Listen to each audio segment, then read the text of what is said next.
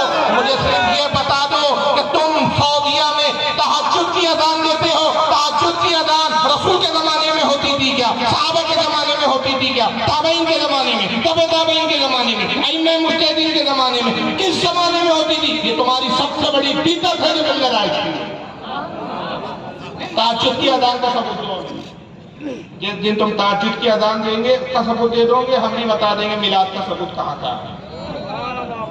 ایسی بے شمار ان کی بدعت ہے. غلاف کعبہ پہ بادشاہ کا نام لکھنا یہ ان کی بدعت ہے. مسجدوں کے مینارے بنانا، مسجدوں کو خوبصورت بنانا، جبکہ سنن ابو داؤد کی حدیث آقا نے کہا کہ تم ضرور عیسائی اور یہودیوں کے نقش قدم پر چلو گے کہ اپنی عبادت خانوں کو خوبصورت بناؤ. وہاں ممانعت ہے لیکن یہ کر رہے ہیں.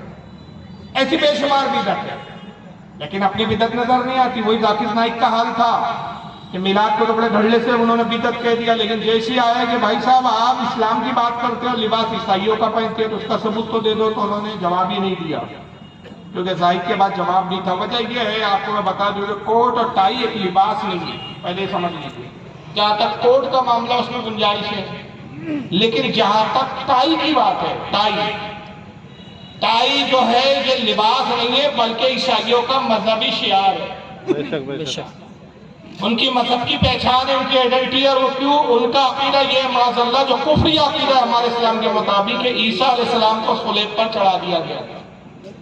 اور ہمارا عقیدہ کیا ہے کہ حضرت عیسیٰ علیہ السلام آسمانوں میں اٹھا لیے گئے. تو صلیب کی بطور نشانی انہوں نے ٹائی کی ایجاد کی اور اس کو بطور صلیب مقدس جان کے ٹائی گلے میں لٹکا دی. یہ مذہبی شعار ہے، اور مذہبی کسی کا شعار جو کافروں کا اس کو اختیار کرنے کے بارے میں اللہ کے رسول کی حدیث کیا ہے جو نائک کو نظر نہیں آئی. آقا کہتے ہیں من تشبہ بقوم فہو منہم، جو جس قوم کی مشابہت کرے وہ انہی میں سے ہے. اچھا وہ جو ایک آڈیو پہلے شروع میں چلا تھا وہ بھی ذرا دیکھ لیجئے، وہ ادھورا میں نے تھوڑا سا روک لیا تھا کیونکہ بیچ میں بدعت کی بات آ گئی تھی، انہی کی زبانی ان کا جواب. لیکن آگے ویڈیو بڑھتا ہے، یہ بھی ذرا سن لیجیے. کبھی یا ٹائم یا تبتائن نے کبھی ان کا سالگرہ بنائے. تو جب محمد صلی اللہ علیہ وسلم نے کبھی کہا نہیں کہ میں سالگرہ بناؤں، یا کبھی صحابہ نے نہیں بنائے، اور اگر آج ہم ان کا سالگرہ بناتے تو یہ بدعت ہو جاتا ہے. تو سالگرہ بنانے کی کوئی ضرورت نہیں ہے. ایسا کوئی اسلام ایک مذہب کے اندر نہیں ہے، قرآن میں بھی نہیں، شریعہ میں نہیں. یہ ایک ویسٹرن کلچر ہے، یہ ایک ویسٹرن کلچر ہے کہ ہمیں سالگرہ بنانا چاہیے. یہ ویسٹرن کلچر ہے، یہ انگریزوں کی تہذیب ہے، یہ غیروں کی تہذیب ہے، غیروں کا طریقہ ہے سالگرہ منانا چاہیے، میلاد النبی منانا یہ غیروں کی تہذیب ہے. عجیب بات ہے بھائی، ہم اپنے نبی کا میلاد منا رہے، غیروں کی تہذیب کیسی ہو گئی؟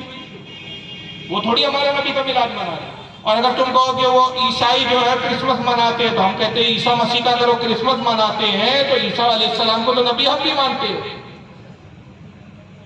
تو غیروں کی تہذیب کیسی ہو گئی؟ لیکن چلیے ابھی اس پر گفتگو نہیں کر رہا ہوں، میں ایک ویڈیو آپ کے سامنے دکھا رہا ہوں. ان کے جملے یاد رکھیے. جملے کیا تھے؟ یہ کیا ہے؟ ویسٹرن کلچر ہے. نائک صاحب سے میرا سوال ہے، اور ان کے ماننے والے ان کے چاہنے والے ہیں، نائک صاحب کے فینس ہیں بہت بڑے بڑے، ان سے سوال ہے کہ یہ کون سا کلچر ہے، یہ بھی ہمیں بتا دیں. Let's welcome on stage articulate analyst Dr. Zakir Naik. Doctor Zakir Naik کی انٹری ہوتی ہے اور سب تالیاں پیٹ کے. ابھی علماء آئے، میں آیا، کیا ہوا یہاں پر؟ آپ نے کیا کیا؟ سبحان اللہ، سبحان اللہ. اپنے رب کی پاکی کا بیان کیا، رسول کی رسالت کا اعلان کیا. جب یہ آتے ہیں تو ہجڑوں کی طرح، چھکوں کی طرح تالیاں پیٹی جاتی ہیں. واہ واہ، ویسا کچھ. یہ کس کا کلچر ہے؟ دینی جلسوں میں دین کا اسکالر آ رہا ہے، تالیاں پیٹی جا رہی ہے، کن کا کلچر ہے؟ اچھا پھر میں آیا، سیدھا سیدھا اسٹیج پر آیا، علماء مسافے کر رہے تھے، گرم جوشی کے ساتھ ملاقات کر رہے تھے، استقبال کر رہے تھے. ان کا استقبال اور ان کی گرم جوشی کیسی ہوتی ہے؟ آئیے ذرا دیکھیے.